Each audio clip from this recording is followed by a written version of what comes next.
Can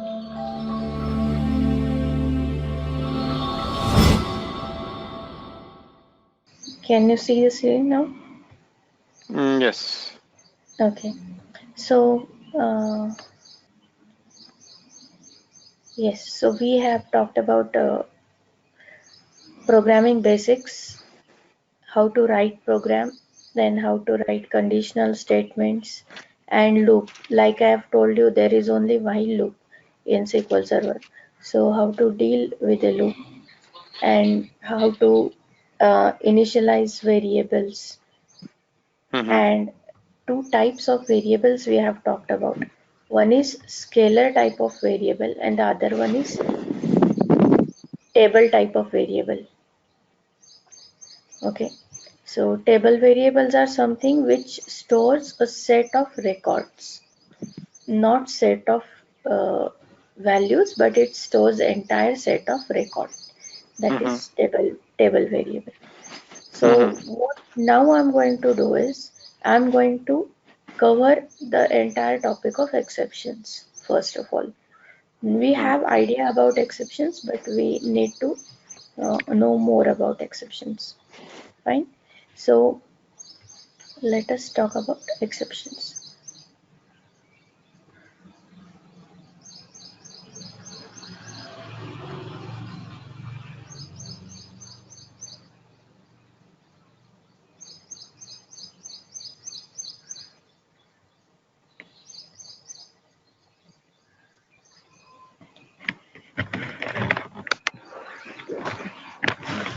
We all know that there is a variable which gets set for every new line, right? So with every statement, this at the rate error, it gets what set to a new line. For example,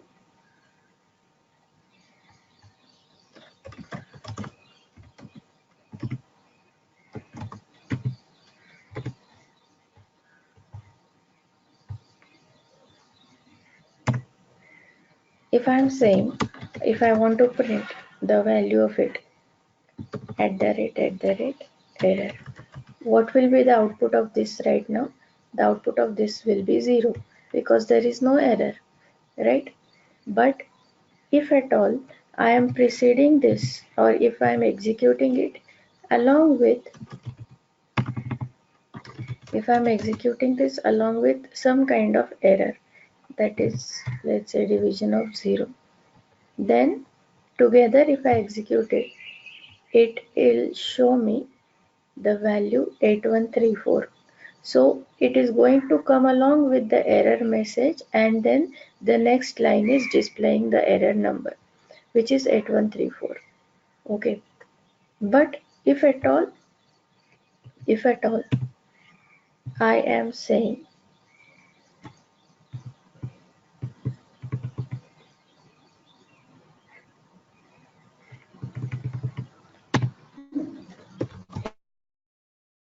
if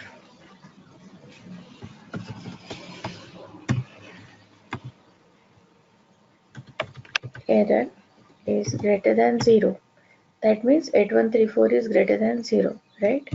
So begin and then print it and end.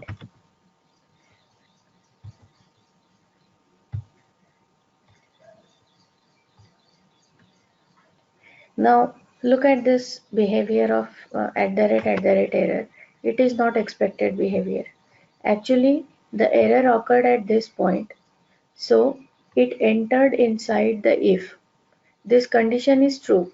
8134 is greater than 0, isn't it? So this condition is true. So it entered inside the if statement, and if statement is telling to print the error. But instead of printing 8134, it is printing 0. Why? Because the error occurred at this point. Then the next statement got processed. The next statement does not have any error, isn't it? This is a correct statement. So at the rate error, it got initialized to 0 again. So it every time resets its value to the according to the statement that it follows. So the purpose of this variable is not to handle the error, but the purpose of this variable is to report the error to the user or to the client. Okay, so to handle the error, we use something called as try catch block. This you may be familiar with because you have been working with C or .NET, right? So how do we work with a try catch block? Is it does not report, it does not bubble up the error to the client, but it handles it on its own. Okay, so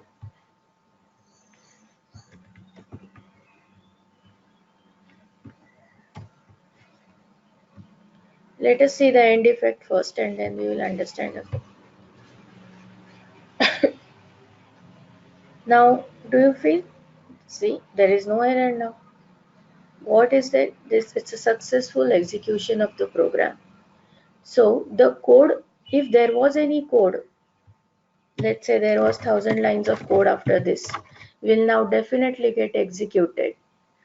It will not be skipped because the error is handled. It is not propagated to the calling environment. Okay, so what is happening here is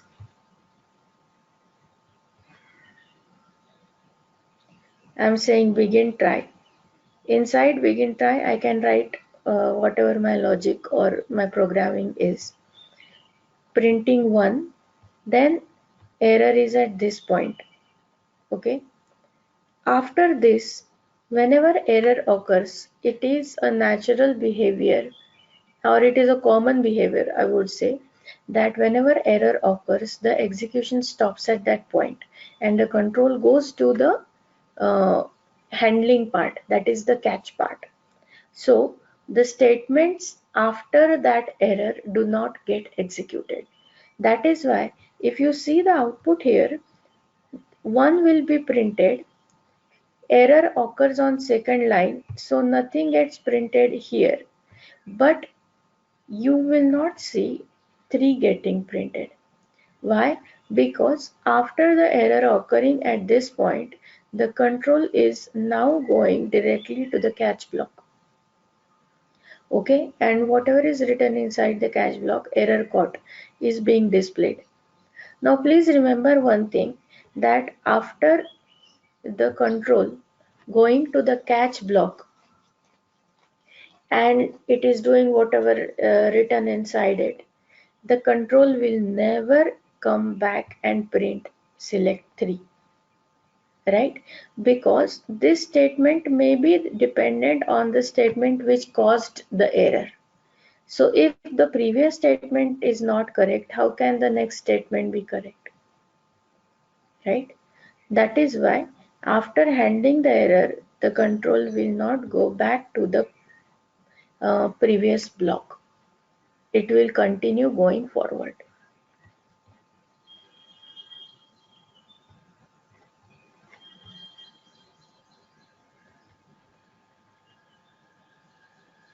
Now there are some error built-in functions which are used to get error messages, error states, the severity level.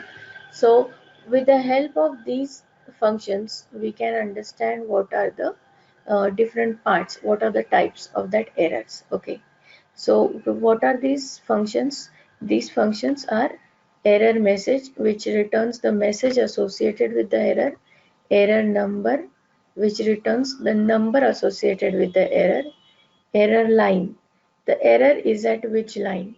See, right now this is a small lines code, so we can understand where is the error.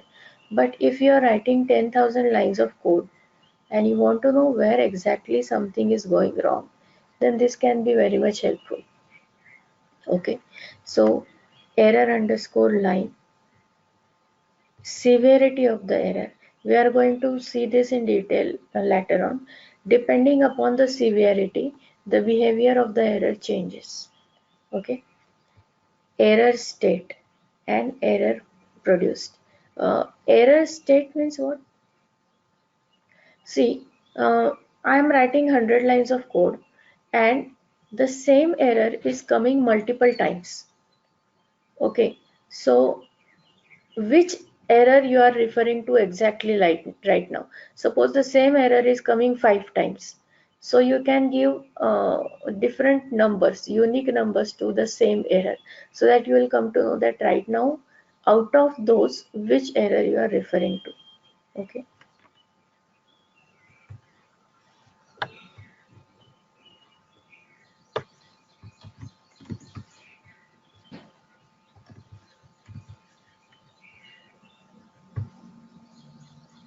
So depending upon the error right now, 1 upon 0 is the line which is causing the error.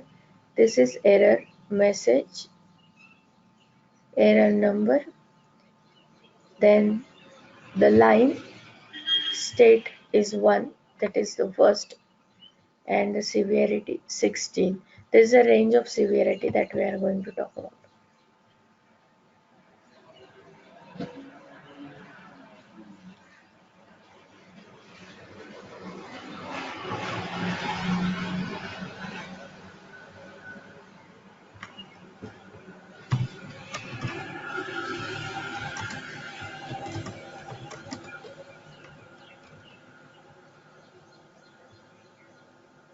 Okay, I have this table called as funds, which has some column amount, and there is a check constraint on this funds column, this amounts column. That amount should be greater than 0. Now, what will happen if I enter some amount here? I'm going to insert 2 lines. This line does not have any error, okay, but this line has error because the amount is less than 0. So let us execute this entire block. And now if I say select star from funds, okay, and I'm executing this part, what has happened is it has inserted a record which is correct and it has skipped the record which is not correct, raising an exception. Okay, but imagine that these two were interlinked. That means the second record was dependent, or the second statement was dependent on the first statement. Then what would have happened? Isn't it? So the transaction should not be intermediate. It should be, that is the rule of RDBMS.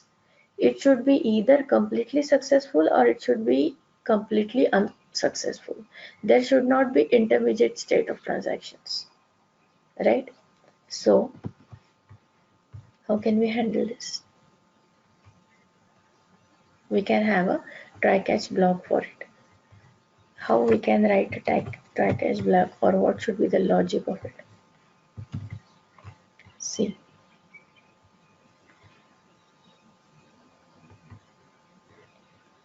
now I have a begin try here.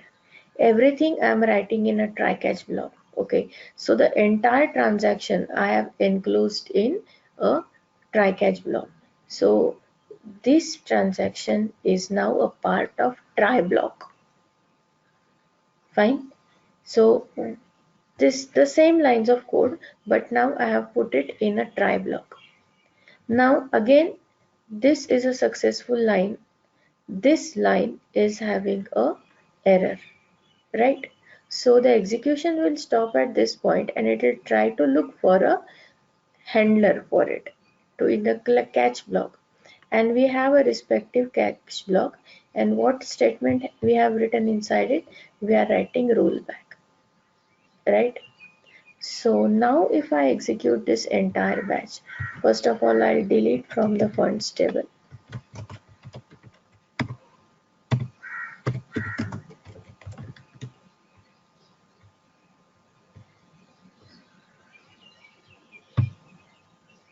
Okay, so I'm deleting. So there are no records in points table. Now I'll execute. See, the very first thing you can see here is there is no error. Okay, it's a successful execution of the batch. Now it says 1 rows affected, 1 rows, 0 rows affected. Now we will see select star from points. As expected, there is a rollback affected here and no rows got inserted. That means the complete transaction got rolled back, which is as according to the rule. That is, it should not be intermediate. It should be completely successful or completely unsuccessful, right? That means if the second one was based on the first one, or the first one or second one based, dependent on the second one, all of them should be rolled back so that the original state of the data is achieved, right? So this is the purpose of using a try catch block.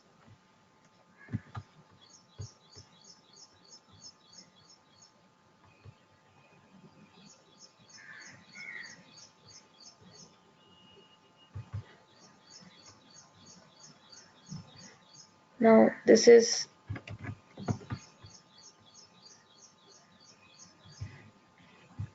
something interesting. Can you tell me what will be the output of this code? This, if I execute this batch, what should be the output? It's a try catch block that I have written.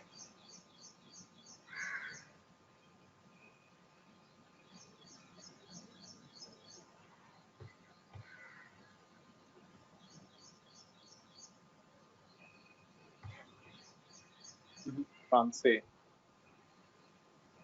What lines will it print? Okay. Begin catch.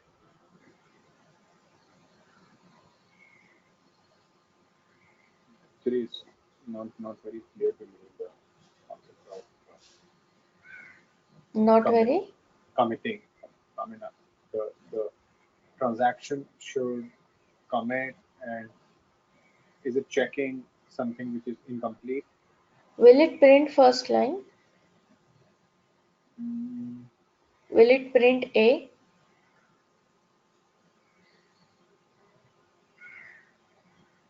Why not? Okay. What about the next line?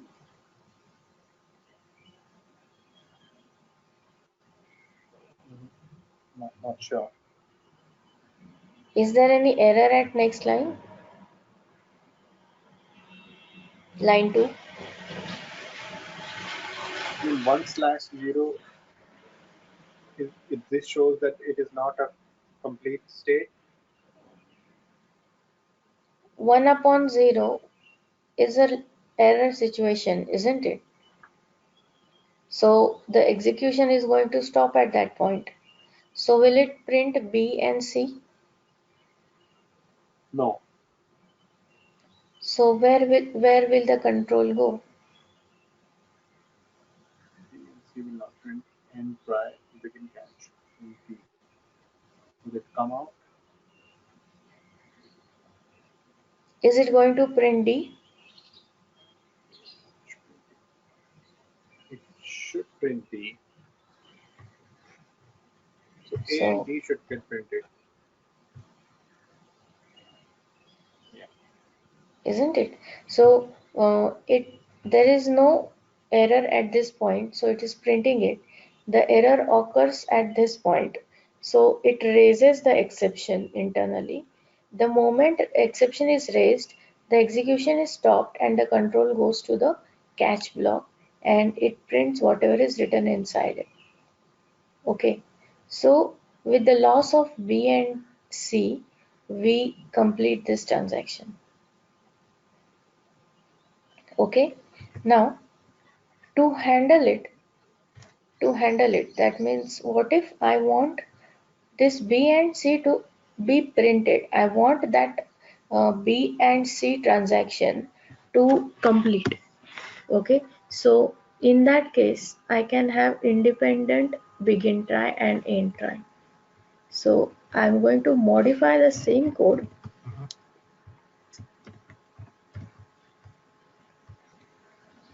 I'm going to modify the same code as this. See, first of all I'm printing print A, which will obviously get printed. Then inside a begin try I'm having another try catch block. And this try catch block is about 1 upon 0 where the error is. Okay, so another transaction is starting here, another try catch block is starting here, and again the error is about this point. It stops the execution and it goes to begin catch and end catch. Right now I'm not writing anything inside it because I don't want to print anything. Okay, so the control goes here. Now when it successfully comes out from this try catch block, now B and C will get printed. But what about D? Will D get printed?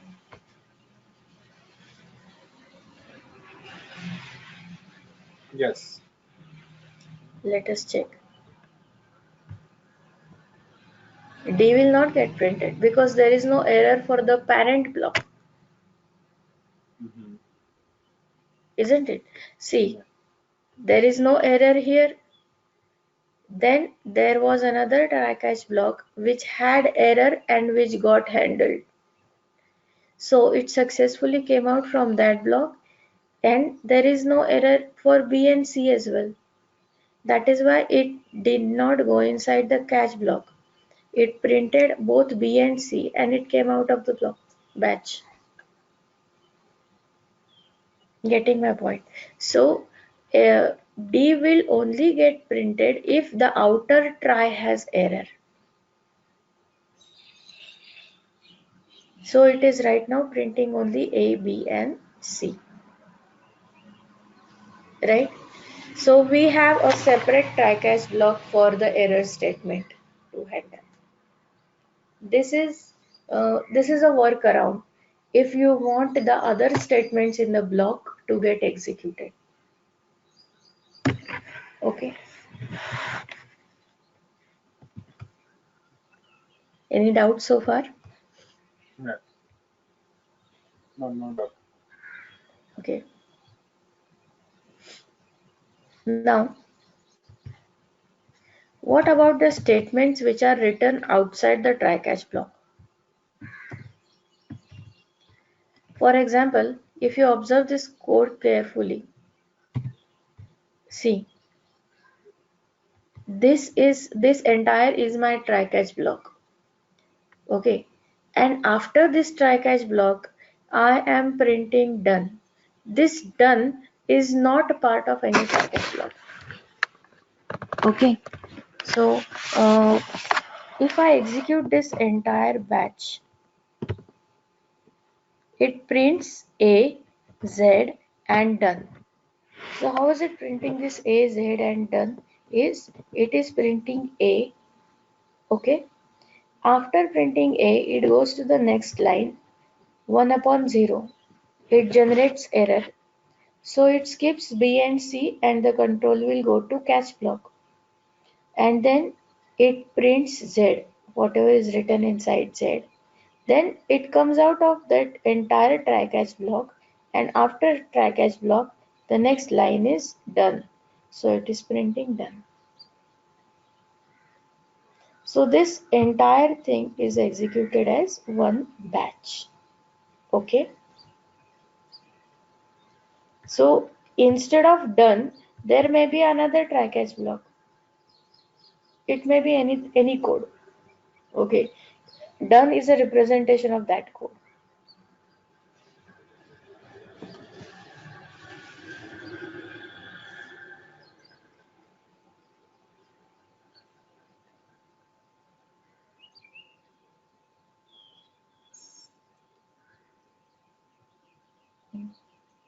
go to is right now not in our scope.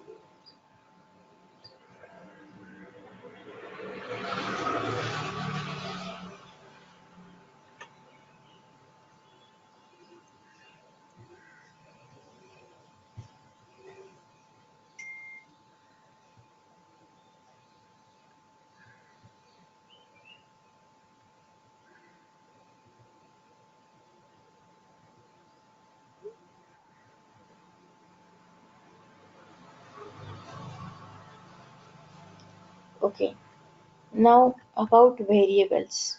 Okay, uh, the purpose of having a look at this example and understanding this example is when we are having multiple try catch blocks or multiple try blocks, then what is the scope of the variables? Where are they available? That is what our aim is. Now, variables declared in one try block are also accessible to the other catch blocks or try blocks. So let us understand this particular example, how they work together.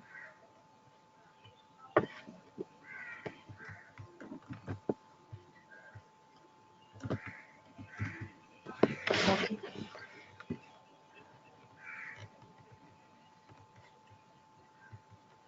See, there is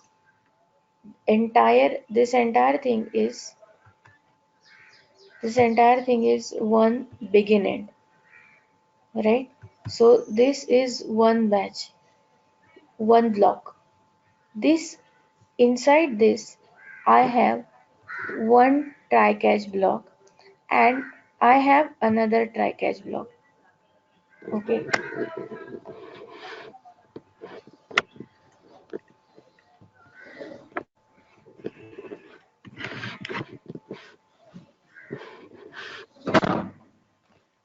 so I have two try catch blocks inside this begin end.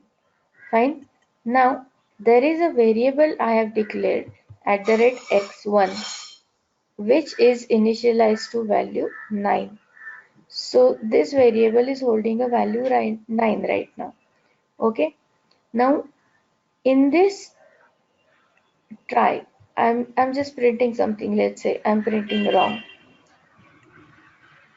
Is there any error in this block?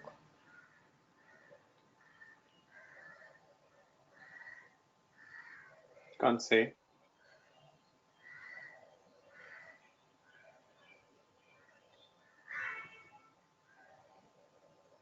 I'm printing some string and I'm declaring a variable. So is there any wrong statement that we have written here? That's what initially doesn't look like. There is no wrong statement. Okay, syntactically and logically also everything is correct. Okay, I have just declared one variable. I have initialized to value 9. This entire thing was done in a try block, and for it I have written a catch block which is saying print wrong in case anything goes wrong. Okay, now we have another try catch block here. This is also between the same begin end. Okay, now I'm printing the value of x1. Did I declare x1 in this try block? No, isn't it? It was declared in the previous try block and I'm just printing it here. So the very first thing we have to make sure that is it accessible or not in the next try block. And then I'm trying to catch here. If at all something goes wrong, I'm trying to catch here saying incorrect. Okay, fine. So let us execute and check out what is the output. So what is it printing? It is printing 9, as you can, if you can see here. What is it printing? It is printing 9. What is this 9? The value which we have initialized in the first try catch block. which is now accessible to the second try catch block. If you see here, we have not declared it in the next try block, we are just using it, right? So the conclusion is that if you inside one batch, if you are using multiple try catch blocks, then the value which is declared in one try block is also available to the next try block. So the scope of the variable is it spans multiple blocks, multiple try catch of the same batch. Getting my point now? Yes. Okay.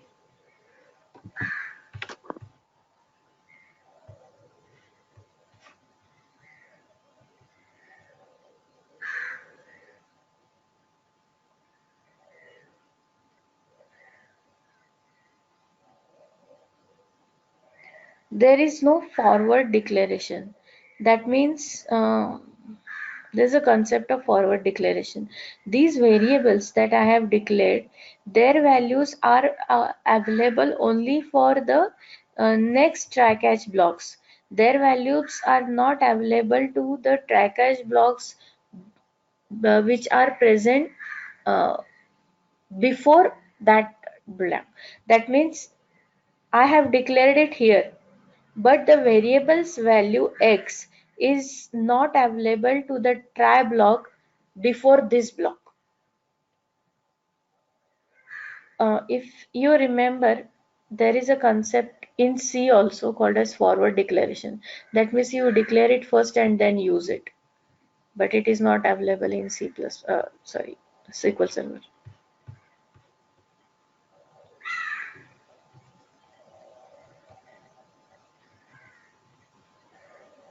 Okay, so this is the next part of the section that we are now going to talk about.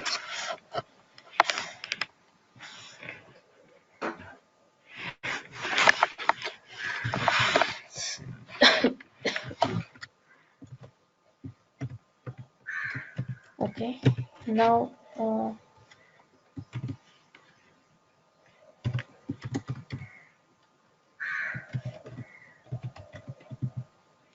we have seen many things so far which I will write later on. So right now we are going to talk about user defined exceptions.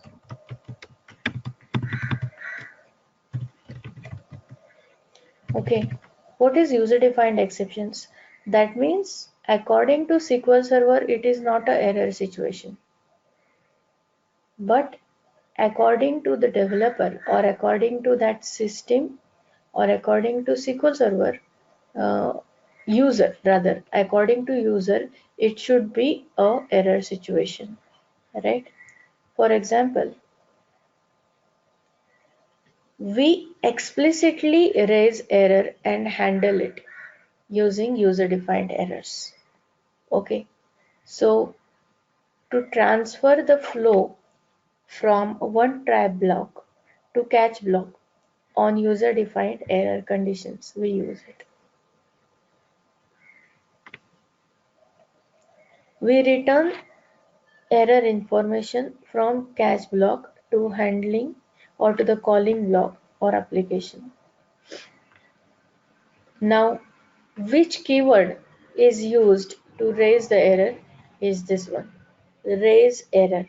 It's one word, raise error. And if you see, I want you to focus on this.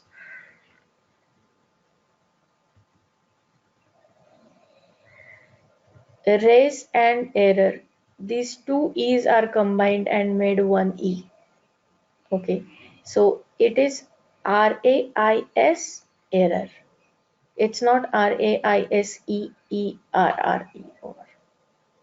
Okay, so raise error is the keyword which raises the exception explicitly. Fine.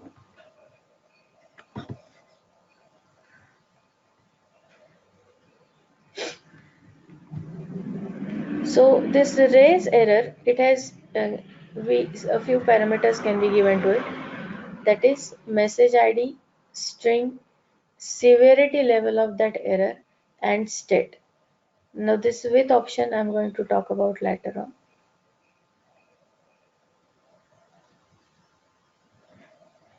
Message ID is user defined error message. See, so far Oracle SQL Server used to give you the error message, isn't it? For example, when we used to say, what was that?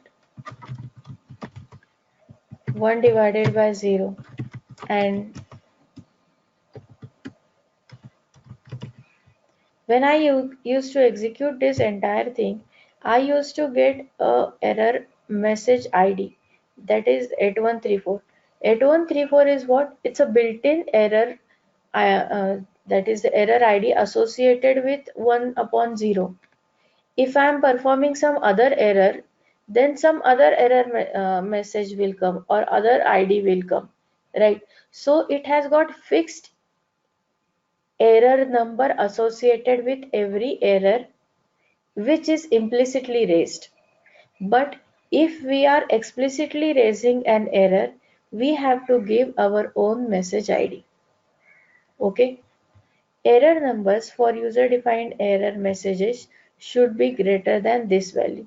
So for user-defined errors, the message numbers, they are always greater than 50,000. And further, you can go ahead. Error message can have maximum these many characters, which is a lot. And then I want you to focus on this part because this is important. This part. Okay? That is severity. Like I have told you, every message or every error has got severity level. Depending upon the severity level, the message, the error's behavior changes. Okay. For example, if the severity is given between 0 to 18, okay, it can be specified by any user. So 0 to 18 severity can be specified by any user. For that, no special permissions needs to be given to that user. He can give that severity. Severity levels from 19 to 25 can only be specified by sysadmin people. Fixed server roles or users with altered trace permission, they can use between 19 to 25. Okay. For severity levels from 19 to 25, with log option is required. I've told you what is that with log. See, I told you this with option. If at all you are giving severity levels between 19 to 25, you have to mention with log option, and you have to have special permissions to give such severity levels. Why? Because severity levels which range between 20 to 25, they are considered to be fatal. It directly disconnects the user client connection with the server. That's severe.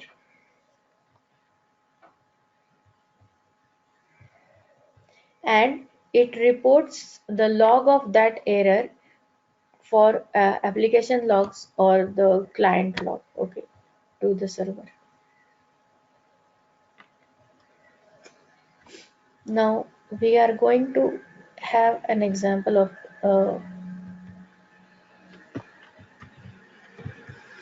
user defined error or explicit errors. Have a look at this code. I have a try catch block here. Okay. I have declared a variable x and then initialized x to value 100. Okay. Now, if x is greater than 50, if x is greater than 50, according to SQL Server, it is not an error, isn't it? 100 is always greater than 50 and it is not an error situation, but I want to keep it as an error situation. For example, salary. If salary is more than 1 lakh, it should be considered as an error situation. Okay, so if x is greater than 50, I am saying raise error. Okay, and what are the parameters that I'm using for it? This is my error message, and this is the severity level for that particular error, and this is the state, that is 1. It is the first occurrence of that error. Okay, after doing this raise error, I am printing A and B.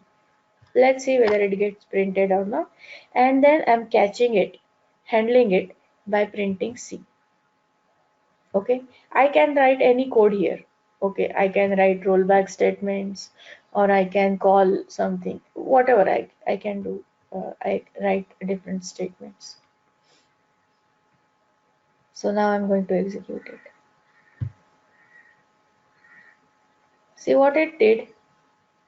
It printed A and B as well, isn't it?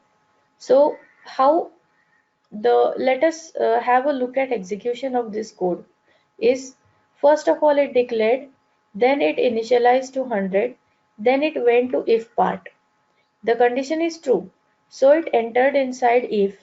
Then there was a raise error, so it raised the error.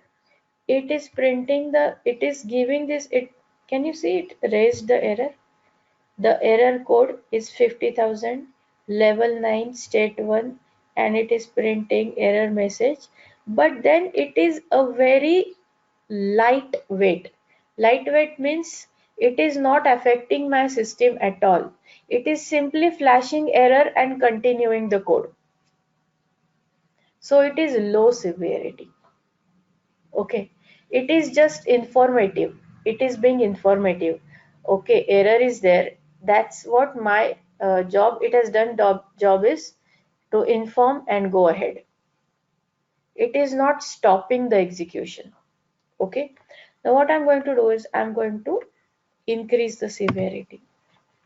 Let's say I'm going to make it 12 and going to execute the code again. What did it do? Did you notice the difference between the execution?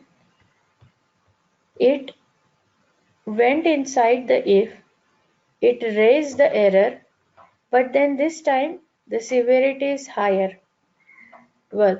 Okay, and then when the error is raised, it did not continue further. It skipped, the execution stopped, and the control went to the catch block and it printed C. Getting my point? So this is how the range of severity helps you to change the behavior of user-defined exceptions.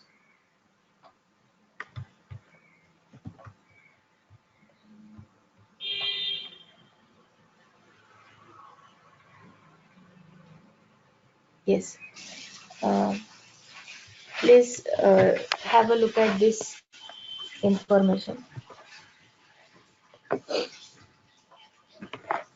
I'm not writing 23 because I do not have permission with log. But what will be the effect of it? The effect of it will be my connection with SQL Server will be broken and it will exit. Okay. So 23 is a fatal error.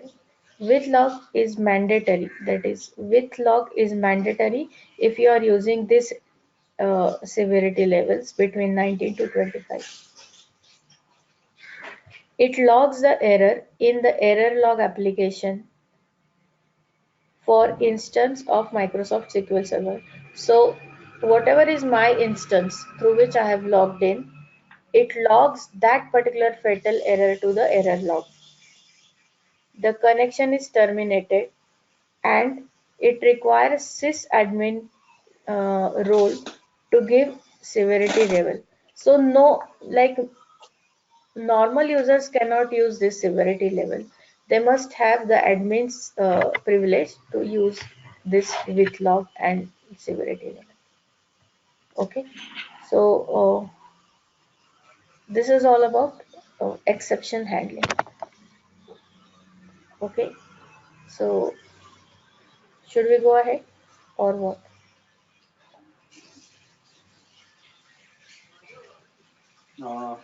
I would say this is almost an hour, 10 minutes short or 8 minutes short. Mm-hmm. So I would say excuse me for today. And tomorrow, unfortunately, I'll be out of station, and then probably we catch up next weekend. What about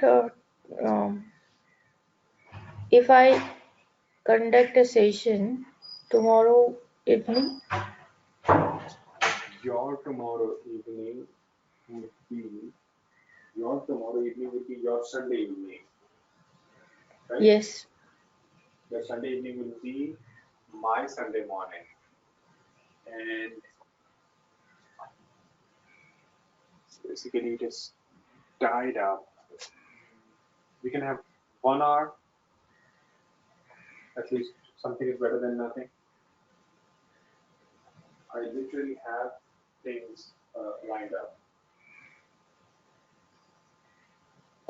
You confirm it with Dipti, and then she'll accordingly text me. Okay. I'll confirm by later tonight, Okay, fine. including your day.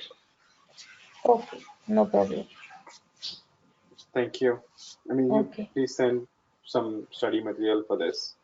okay, fine. Maybe one general couple of questions. Here we are talking about rollback, commit, transaction getting committed. Uh, All this falls in programmability. yes, we are yet to cover transactions. There are different types of transactions in SQL Server, so it's altogether a different topic. Transactions. And So after this, after exceptions, we are going to transactions only. can you hear me? Yes, I'm saying that after exceptions, the next topic is transactions. So to fetch data, we write queries, but what are we doing right now? This is, we are telling the database that when data gets entered into the database, or so a transaction could be two ways. You input data, or you query or fetch data, right? Output data. Transaction is bidirectional. Transaction means any action taken on your database after the last commit. That means, see, bringing data from one state to another state. In between, whatever happens is transaction.